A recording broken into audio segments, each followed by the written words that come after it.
गांव के कोने में एक पुराना उजाड़ घर था। इस घर के बारे में गांव वालों के बीच बहुत सी कहानियां प्रचलित थीं, लेकिन सबसे ज्यादा डरावनी कहानी थी भूतिया बूढ़े की। कहानी के अनुसार उस घर में एक बूढ़ा आदमी रहता था, जिसे लोग बूढ़ा बाबा कहते थे। बाबा की कोई संतान नहीं थी और उनकी पत्नी का भी बहुत पहले निधन हो गया था। वह अकेले ही रहते थे और गांव वालों से बहुत कम बातचीत करते थे। बाबा को जड़ी बूटियों और तंत्र मंत्र का बहुत ज्ञान था। लोग उनसे डरते थे और उनका घर भी भूतिया माना जाता था। एक दिन बाबा अचानक गायब हो गए। किसी ने उन्हें घर से बाहर जाते हुए नहीं देखा, लेकिन उनका घर खाली मिला। लोग सोचने लगे कि शायद बाबा अब नहीं रहे, लेकिन किसी ने उनकी मौत की खबर नहीं सुनी थी। फिर भी लोगों ने उस घर के पास जाना बंद कर दिया। कुछ समय बाद गांव के कुछ नौजवानों ने हिम्मत जुटाई और उस घर में जाने का फैसला किया। वे अंधेरी रात में मशालों के साथ उस घर की ओर बढ़े। जैसे ही वे घर के पास पहुंचे, उन्हें अजीब सी आवाजें सुनाई देने लगीं।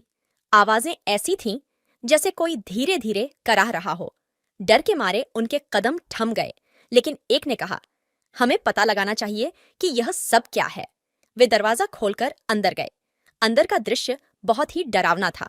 धूल और जालों से भरा घर, जगह जगह टूटे फर्नीचर और दीवारों पर अजीबोगरीब चित्र बने हुए थे। अचानक उन्हें सीढ़ियों पर एक परछाई दिखी।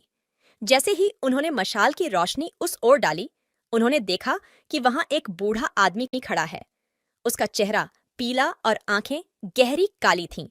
नौजवानों के दिलों की धड़कन तेज हो गई। बूढ़े ने कहा, क्यों आए हो यहाँ? यह जगह तुम्हारे लिए नहीं है। उसकी आवाज में एक अजीब सी कड़वाहट और दर्द था।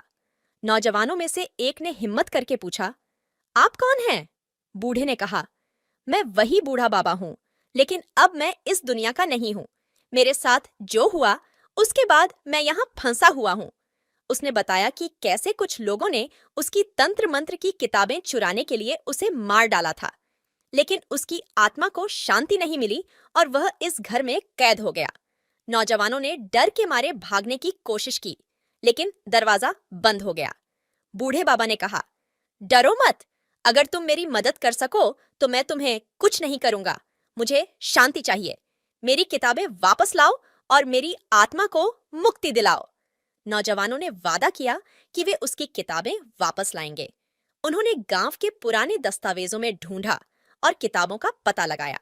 वे किताबें वापस लेकर उस घर में गए और बूढ़े बाबा को सौंप दी। बाबा ने किताबें लेते ही धन्यवाद कहा और उनकी आत्मा को मुक्ति मिल गई। घर की सभी अजीबोगरीब चीजें अचानक गायब हो गईं और वह घर फिर से सामान्य हो गया।